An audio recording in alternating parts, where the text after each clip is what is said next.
मेरे दामन से रिश्ती हुई खून की ताज़ा बूंदें टप टप करके फर्श को रंगीन करने लगी।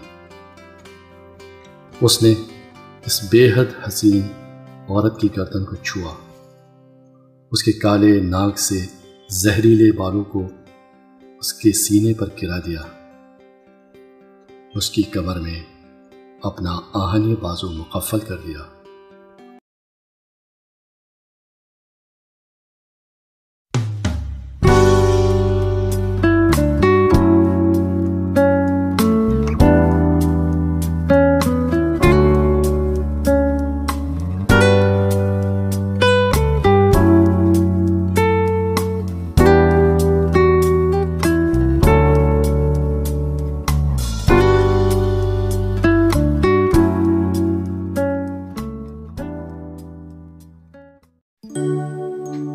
हाय फ्रेंड्स, मैं हूं आपके साथ आपका दोस्त और होस्ट आजम शाह।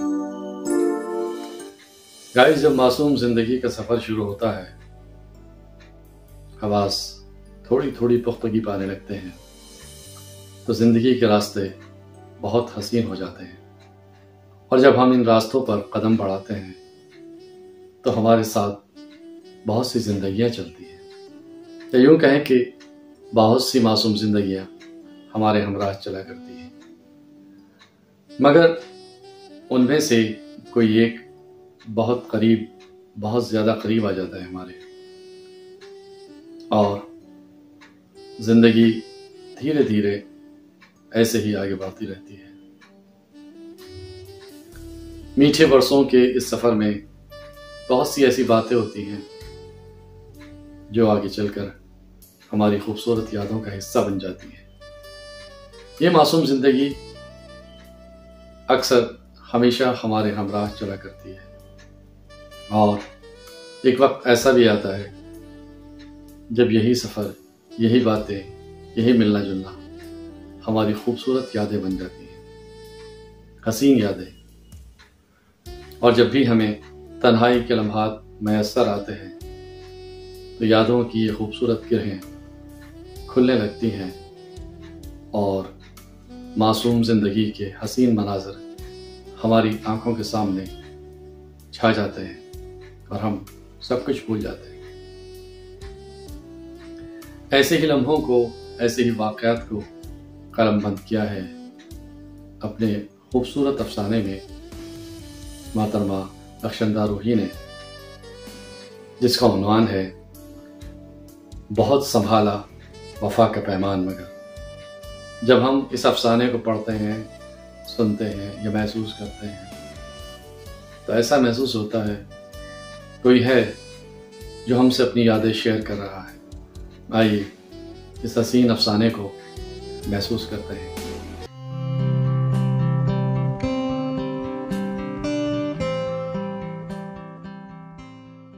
टीवी पर आज इस साल की इनाम याफ्ता बेहतरीन अफसाना निगार का इंटरव्यू आने वाला है। ताज़ा अखबार का आलमी कॉलम ही तो पढ़ती हूँ मैं, और क्या होता है इसके अलावा पढ़ने को। वही बासी खबरें, मारकाट, गलतकरी, सियासी गेम, फैशन, बस। आलमी कॉलम में अमेरिका की खबरें आती हैं ना, इसीलिए मैं सबसे पहले पढ़ती हूँ। कितनी रातें आई लेकिन सावन कभी ना आया, न बारिश की बूंदें महकी, न जल तरंग बजे, न कलियां मुस्कुराई, न फूल खिलखिलाए, न धूप हल्के से हंसी, बस बयाबान ड्रावना साएं साएं करता जंगल, और मैं मुस्कुराने हंसने को मजबूर। 36 साल, 36 सदियां, शायद अनगिनत सदियां बीती, उसे नहीं देखा। आज रात को 7 बजे उसको अमेरिका का प्रेस्टीजियस अवार्ड दिया जाएगा। लाइव टेलीकास्ट है, यही लिखा है इंटरनेशनल कॉलम में। कितने मासूम और सच्चे दिन थे। 11 साल की उम्र से ही कच्ची पक्की, लंबी लंबी, न ख़त्म होने वाली कहानियां सुनाता था वो, और 15 साल की उम्र तक आते आते लिखने लगा था। उसकी हर हीरोइन मेरी तरह होती थी, अगर इस हीरोइन को गोरा और लंबा कर दोगे तो तुम्हारा क्या जाएगा? मैंने उसकी कहानियां हरी हरी घास पर दी मारी। क्यों? मेरी हीरोइन है, तुम्हें क्या? छोटी सी नाक, नाटे कद की मामूली शक्ल, बस यूं ही सी हीरोइन। क्या कहा? छोटी नाक, मामूली सूरत। और मैंने गुस्से में मुंह फुला लिया। हाँ तो क्या तुम्हारी नाक पतली है? और ये चुड़ैलों जैसे लंबे लंबे बाल? अल्लाह तौबा, डर लग रहा है, बांध दो इन्हें, नहीं तो मैं तो डर के मारे बेहोश हो जाऊंगा। बुरी तरह चढ़ गई मैं और बेतहाशा भागती हुई घर आ गई। गुस्से से बुड़बुड़ाते हुए मैंने अपने घुटनों को छूते हुए बाल खोल डाले और चिल्लाकर अम्मी से कहा, अम्मी अभी इस वक्त मेरे बाल कटवा दीजिए। अम्मी तो कब से मौके की मुंतजिर थी। उनको मेरे पसीने से तर बिखरे बाल सख्त नापसंद थे। सर धोना और चोटी को गोंदना भी तो उन्हीं की जिम्मेदारी थी। उनके मुताबिक मेरे बाल हर रोज 1 इंच बढ़ जाते थे। कई बार पापा से सिफारिश कर चुकी थी कि मुझे बाल कटवा लेने चाहिए, नहीं तो मेरा कद छोटा रह जाएगा, क्योंकि सारे खाए पिए की ताकत इन नामुराद बालों में ही तो बर्बाद हो रही थी। मैंने फिर जोर से कहा, अम्मी अब भी बाल कटवाने हैं मुझे। अम्मी हैरान हुई और कुछ बहुत ज्यादा। मेरे मूड को बदलने में ज्यादा देर नहीं लगती थी, इसलिए उन्होंने फौरन ही मौके से फायदा उठाने में बेहतरी समझी और झटपट जुम्मन मियाँ को बुला भेजा। एक बार को तो जुम्मन मियाँ को भी मेरे घने लंबे बालों पर तरस आ गया। दबी आवाज में बोले, बीवी के बाल अच्छे हैं, अगर ऐसे ही रहने दिए जाएं तो। अम्मी ने उनकी बात पूरी होने से पहले ही उनको समझाना शुरू कर दिया, जुम्मन मियाँ ये लड़की भरी दोपहरी में जामन के पेड़ों तले गुठलियां खेलती है, खुदा ना करे कहीं किसी रोज कोई ऊपरी असर हो गया तो। बस आप जल्दी से इसके बाल कांधों तक कर दीजिए। अम्मी का ख्याल सही था। सचमुच छोटे बालों में कितने साफ सुथरी और सलीकेमंद लग रही थी मैं। अम्मी की मदद के बगैर मैंने जल्दी से कंघी करके क्लिप लगा लिया था। वो सुबह सुबह आ गया था, पता नहीं रात भर सोया भी था या नहीं। हवेली के बड़े से फाटक में से मुंह निकालकर जोर से आवाज दी थी, गुल। और मैं सारा गुस्सा भूलकर दौड़ी हुई आई। हाँ अब क्या है, चलो जामन खाने को दिल चाह रहा है। मैं तो चुड़ैल हूं, डर नहीं लग रहा है? जामन पर लंबे लंबे दांतों और मोटे मोटे सींगों वाले तुम्हारे दोस्त रहते हैं ना, वो तुम्हें बुला रहे हैं। तुम्हारे बगैर मुझे तो खा ही जाएंगे। और वो मेरा हाथ खींचकर भागने लगा। मैं उसके हाथ को अपने नाखूनों से खुरचती रही, मगर वो कहाँ मानने वाला था। सीधा जामन के उस बूढ़े और चुपचाप रहकर हमारी बातें सुनते पेड़ के नीचे जाकर दम लिया उसने। मैंने उसका हाथ छटक दिया। उसने शरीर काली काली काफी गहरी आंखों से मुझे देखा और अपनी कलाई मेरे सामने कर दी। ये चुड़ैल नहीं करती तो कौन करता है? उसके दाहिने हाथ से जरा ऊपर उसकी मजबूत कलाई पर मेरे नाखूनों की तेज धार ने छोटे छोटे बारीक चांद बना दिए थे, जिनसे हल्का हल्का मगर गहरा सुर्ख रंग रिस रहा था। मेरा दिल शर्मिंदगी से भीग गया। मैंने जल्दी से अपनी कमीज के दामन में उसके गर्म गर्म खून की बारीक बूंदों को समेट लिया। कितनी डांट पड़ी थी उनमें से, जमे हुए खून की उन नाभी बूंदकियां जो मेरी पीली कमीज के दामन से चिपक गई थी, साफ होने का नाम ही नहीं ले रही थी। लाख रगड़ने पर भी वहीं की वहीं, और आज भी वैसी ही ताज़ा, गर्म और सुर्ख। अच्छा इधर तो आओ। चलो अब नहीं कहूँगा चुड़ैल। उसने पहली बार मुझे कांधों से पकड़ लिया। मैं हौले से कांपी। आज ये बाल किस खुशी में बांध लिए? खुद ही देख लो, मैंने इठलाकर कहा।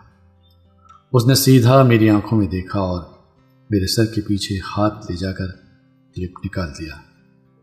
बराबर खूबसूरती से तर्शे हुए बाल मेरे कांधों पर बिखर गए।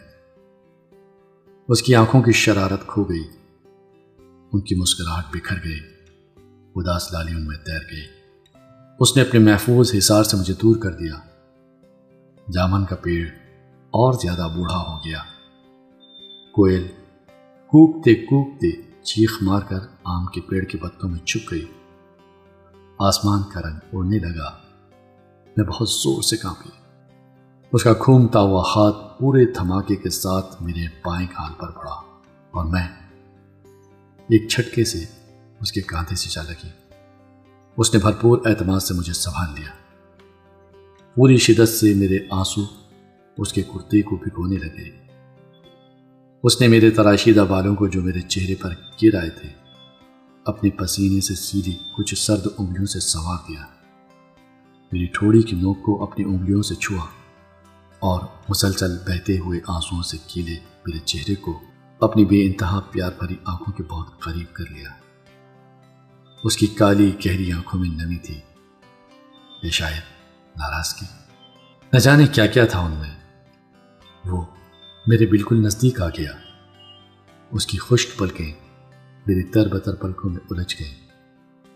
उसने रुक रुक कर कहा, आज के बाद अगर कभी इन अनमोल बालों की हिफाजत न की तो इससे भी ज्यादा जोर से थप्पड़ मारूंगा।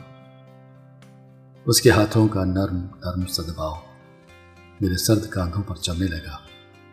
वो हौले हौले मेरे बिखरे हुए बालों को समेट रहा था। उसने आहिस्ता से अपनी पलकें मेरी पलकों से अलग कर ली। मेरे आंसू उसकी आंखों के किनारों तक पहुंच गए थे। मेरी आंखें खुश्क और उसकी बहने को बेताब थी। उसने मेरे बर्फ कांधों को अपनी मोहब्बत की मेहरबान आंच बख्श दी। बूढ़ा पेड़ इस अनमोल एहसास का खामोश गवाह बन गया। कोयल की मधुर कूक से मीठा अमृत बरसा। हरी घास मखमली हो गई, जंगली फूल गहरे गुलाबी हो गए। वो होठों में ही मुस्कुराया और मैं हंस पड़ी। उसने अपने पैरों के पास गिरा हुआ क्लिप उठाकर मेरे कांधों तक कटे बालों को बांध दिया। अगले दिन वो गांव छोड़कर जा रहा था, आला तालीम के लिए यूएस। मैं उसको रोकने के लिए बेकरार उसके घर के बाहर चक्कर लगाती रही और हिम्मत बटोरकर उसके घर के अंदर चली गई। उसके सामान को पैक करने में मदद करती रही।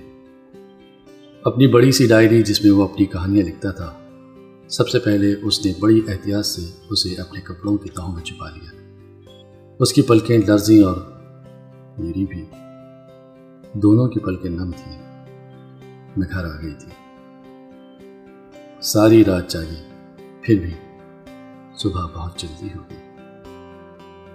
मैं हवेली के जेलनुमा फाटक की काली काली सलाखों में सर डालकर उसकी गाड़ी गुजरने का इंतजार कर रही थी।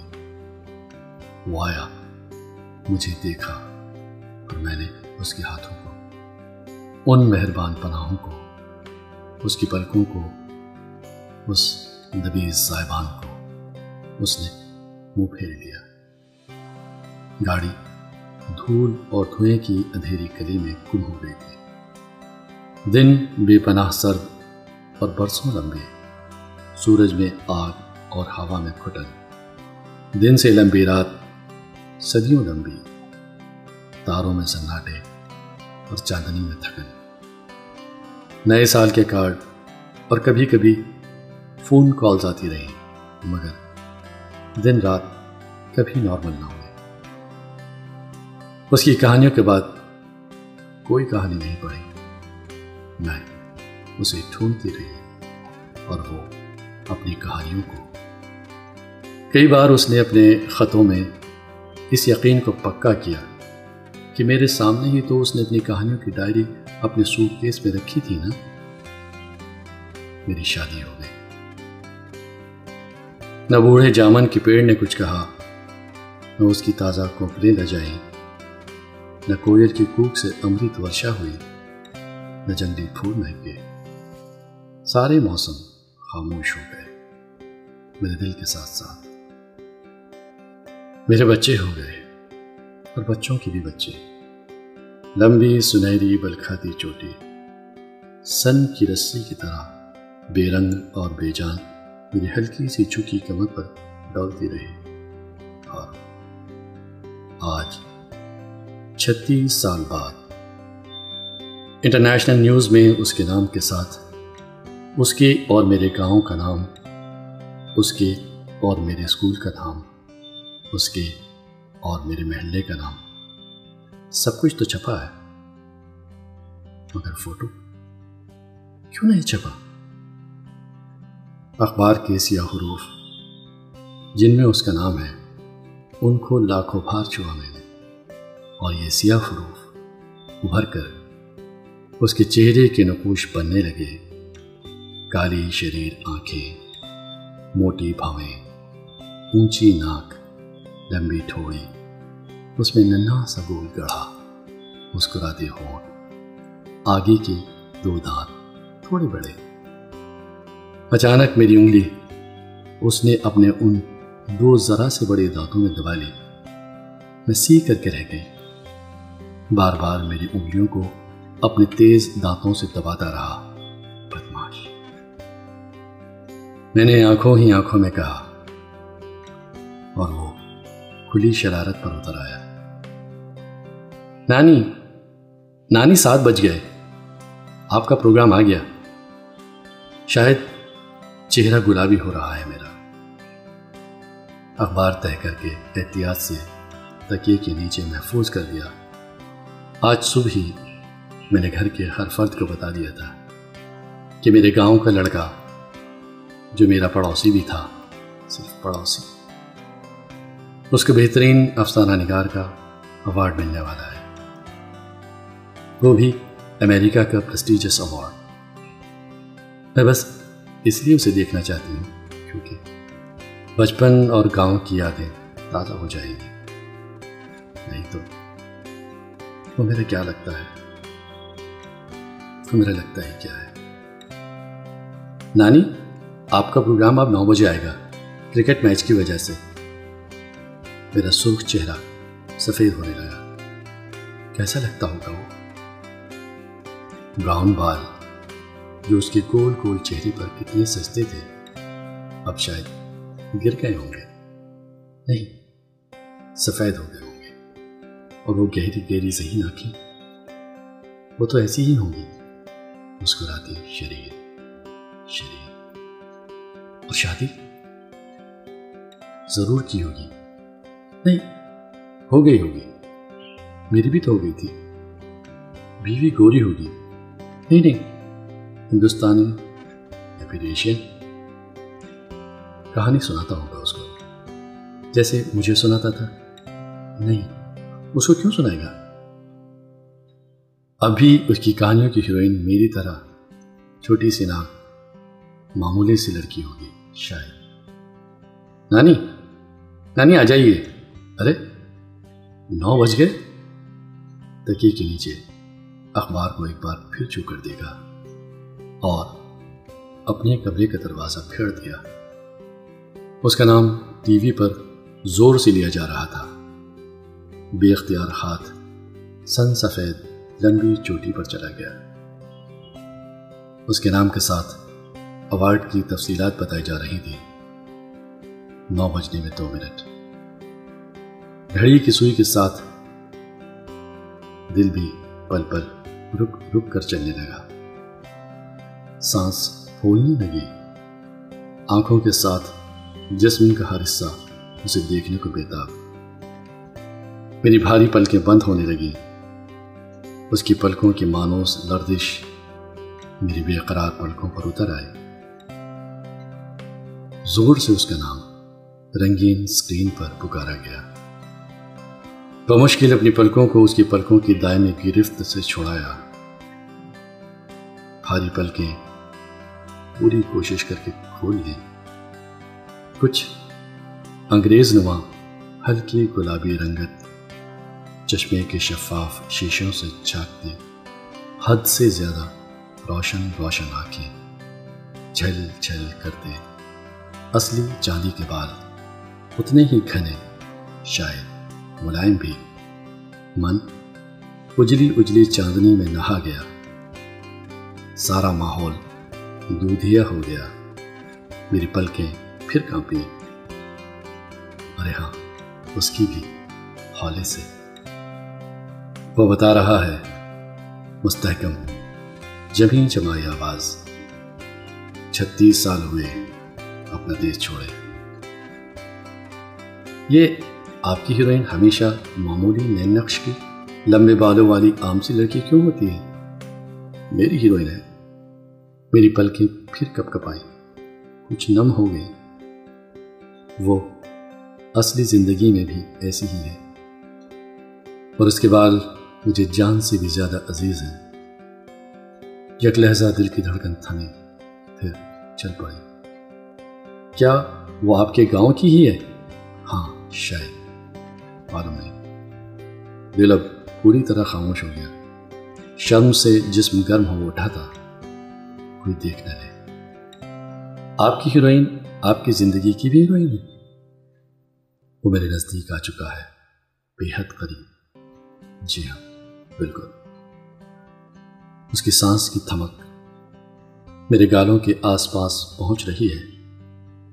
क्या वो आपके बहुत करीब है? मेरी नजरें जमीन में गड़ गई। हाँ, वो बेधड़क कह गया। अगर नाम ले दिया तो क्या होगा? अभी वैसा ही शरीर है। कान की लोएं तप गई, चेहरा आग हो गया, पसीने की लपटें। लंबी सफेद बदरंग चोटी मेरी फीकी हुई हथेली में जकड़ गई। उसकी कलाई से रिश्ती खून की ताजा बूंदें मेरे मलगजे दामन पर उभर आई। अगर वो आपके करीब हैं तो हम उन्हें देख सकते हैं? नहीं। खामोश दिल में हरकत हुई, वजनी पलकें कुछ हल्की हुई। उसकी पलकों की नर्म चुभन, उसकी बाहों की मेहरबान पनाहें। प्लीज, इसरार बढ़ रहा है। इतने तवील इंतजार के बाद वो मुझे अपने मेहरबान साहिबान में छुपा रहा है। वो मुस्कुरा रहा है। उसके आगे के 2 दांत कुछ और नुमाया हो गए हैं। उसकी शानदार पेशानी पर चांदी के छलछल करते बाल झुक आए हैं। उसकी आंखें स्क्रीन से निकलकर मेरे दिल में उतर रही हैं। उसकी पुश्त से लंबे कद की काफी से ज्यादा खूबसूरत औरत नमूदार हो रही है। कैमरों की फ्लैशलाइट्स स्क्रीन को फाड़े डाल रही हैं। उसकी मासूम मुस्कुराहट पुरअसरार हद तक गहरी हो चुकी है। वो औरत उसके करीब और करीब और बेहद करीब हो चुकी है। मेरे दामन से रिश्ती हुई खून की ताज़ा बूंदें टप टप करके फर्श को रंगीन करने लगी। उसने इस बेहद हसीन औरत की गर्दन को छुआ। उसके काले नाक से जहरीले बालों को उसके सीने पर गिरा दिया। उसकी कमर में अपना आहनी बाजू मुकफ्फल कर दिया। उसकी आंखों में खोते हुए उसकी काली दराज पलकों को अपनी लरसती पलकों से छू दिया। रंगीन स्क्रीन सियाह हो गया। न रंग, न ख्वाब, न आहट, न दस्तक। ख्वाबों के पैराहन राख बनकर उड़ने लगे। बरहना हकीकत मेरे जिस्म जान पर उतरने लगी। यादों की आबाद गली वीरान और तंग हो गई। मैं उसी दम वीरान गली से गुजरकर अपने कमरे की ठंडी खामोश चारदीवारी में आ गई। 36 साल से मुकफ्फल अलमारी का दरवाज़ा बेख्तियार खुल गया। अलमारी के अंदर मुर्दा खाने की दर्दनाक ठंडक और कब्र का हौलनाक अंधेरा है। मेरा हाथ कोहनी तक अलमारी के अंदरूनी खाने में पहुंच गया। मेरे खाली हाथ में महकती हुई वादी आ गई। उसकी मामूली सी हीरोइन की कहानियों से भरी डायरी। उस डायरी को मैं कच्ची मलमल के थानी दुपट्टे में छुपा कर ले आई थी, जिसको वो 36 साल से तलाश कर रहा है और मैं 36 साल से संभालती रही। डायरी के जर्द सफ़े फड़फड़ाए, लाइट गुल हो गई। चारों तरफ खामोश सियाह अंधेरा फैल गया। आतिशदान पर रखी सफ़ेद मोमबत्ती रोशन हो गई। डायरी हीरोइन के जिस्म में तब्दील होने लगी। मोमबत्ती के मोम के साथ मामूली नए नक्श की हीरोइन की उम्र रसीदा लागर जिस्म में भी आग लगने लगी। कमजोर शानों पर नौजवान मेहरबान गिरफ्त, दरसती पलकें, मचलती सरगोशियां, पथराई मुंतज़िर निगाहें धड़ धड़ करके चल रहे हैं। और हाँ, सबसे अनमोल लंबी रेशम का लच्छा चोटी भी उस आग से न बच सके। इतना सब कुछ हुआ मगर धुआं न राख।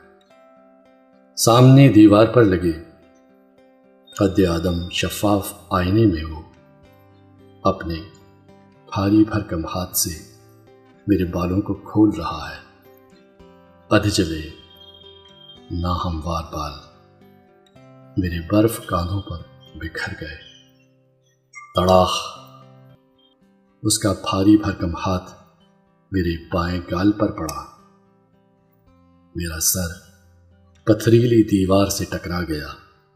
कद्दे आदम आईना कई टुकड़ों में बट गया और मेरा वजूद सैकड़ों, हजारों, लाखों टुकड़ों में बट गया।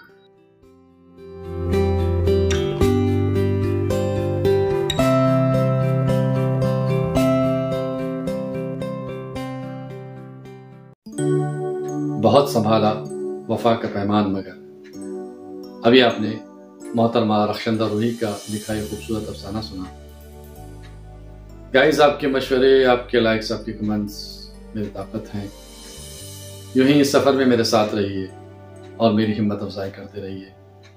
नए दोस्तों से मैं कहूँगा कि वो चैनल को सब्सक्राइब करते रहें। आप अगर यूं ही चैनल सब्सक्राइब करते रहे, अपने दोस्तों के साथ शेयर करते रहे, तो हमारा ये सफ़र यकीनन एक काफिले में तब्दील हो जाएगा। बकौल शायर, मैं तो अकेला ही चलाता जानिबे मंजिल मगर लोग साथ आते गए और कारवां बनता गया। एक और शॉर्ट स्टोरी के साथ, एक और अफसाने के साथ मैं फिर हाजिर हूँगा। तब तक के लिए अपने दोस्त और होस्ट आज़म शाह को दीजिए इजाज़त। खुदा हाफिज़।